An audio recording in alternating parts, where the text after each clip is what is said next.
So Dell is back in action with yet another souped up 15-inch gaming laptop. This here Alienware M15 R6, boasting 11th gen Intel smarts, your choice of RTX 30 series GPU, and a display boasting a silky smooth 360Hz refresh rate if you opt for the top SKU. The Alienware M15 R6 starts at a very cool £1,500 here in the UK, although this here model with the Core i7-11800H and that RTX 3080 GPU is the very top end offering, and this will set you back a nutsack shriveling £2,749. So I've been using this very expensive bit of kit as my full-time gaming laptop for the last week and a bit now, so here's my in-depth Alienware M15 R6 review, and for more on the latest and greatest tech, please do poke subscribe and ding that notifications bell. Cheers! So first up, kind of goes without saying, but the M15 is a proper beefcake, not just because of the performance on offer, but also the size of the bloody thing. It's a bit of a chunky monkey, no denying that, and it weighs around 2.5 kilos as well, depending on the exact config that you go for, so if you are lugging it around in a backpack all day long,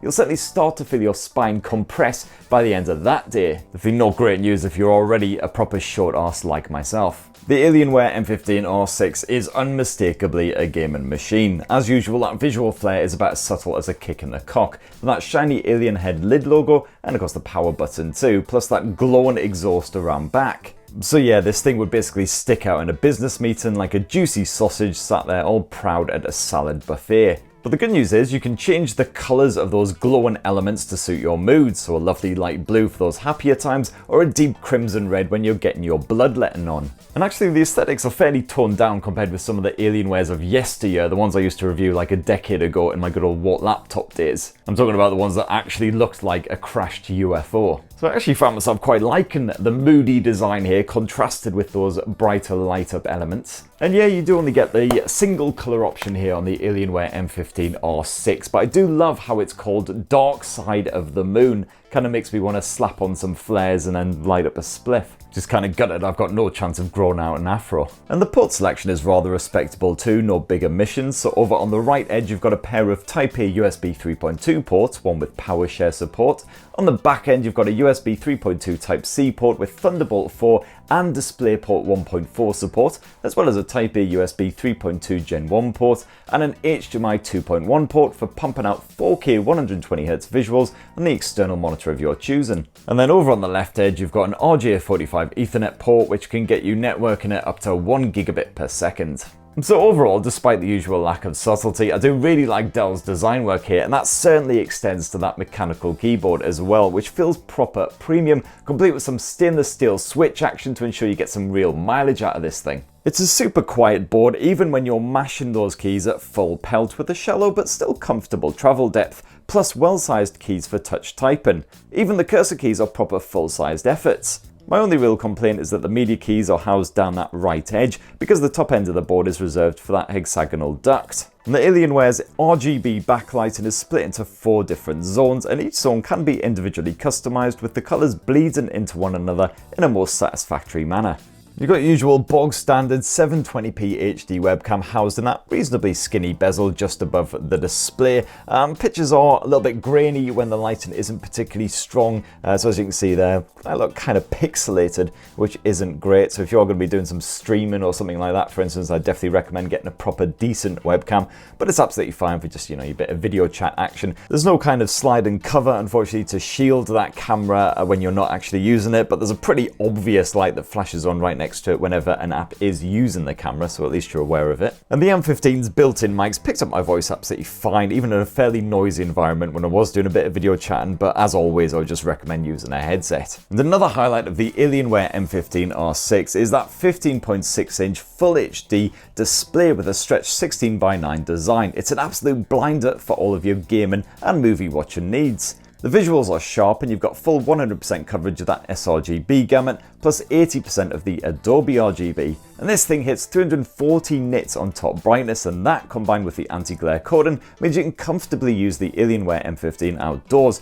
even on those rare sunny days. And this super expensive top-end Billy Big Bollocks model also supports 360Hz refresh on supported games. Quite a rare feat even for an expensive gaming laptop. And yeah, that comes with some very necessary NVIDIA G-Sync support as well, so your gaming session isn't ruined by any nasty tearing or any other horrible visual issues. And the Alienware's stereo speaker setup is decent too, although don't expect that audio to rattle your eardrums on top volume. It's just about loud enough to enjoy some video, some movies, whatever, with a fair bit of ambient noise, but you'll definitely want to slap on some headphones when you're gaming to get a proper kick. Now my review sample was powered by the 11th gen Intel Core 11800H chipset, although you can also pick up the Alienware M15 R6 in Core i5 or i9 flavors depending on your budget. And it also came with 32 gigs of DDR4 RAM stuffed inside, but you can halve that amount as well, again if you want to shave a little bit of money off the cost. The good news is, even if you do go with the 16 gig version, you can then expand that memory later on using the 2 available SO-DIMM slots. And my review model came with the RTX 3080, but you do have the option of trimming that down to a 3060 or a 3070, again depending on your budget.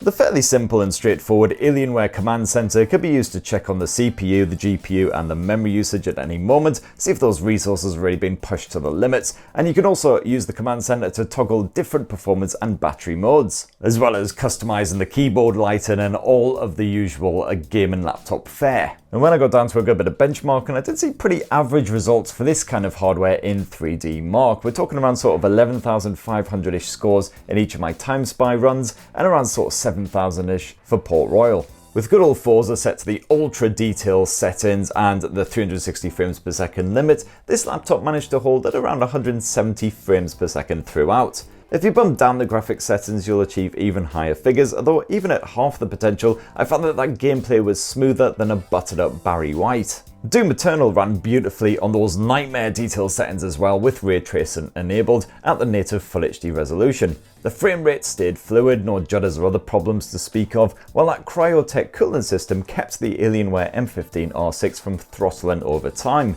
This consists of a dual fan setup pushing air out through vents, mostly housed at the arse end, plus the usual copper pipe shenanigans. I certainly didn't feel my fingertips heating up or any of that hot air being pushed in my general direction during the extended gaming sessions.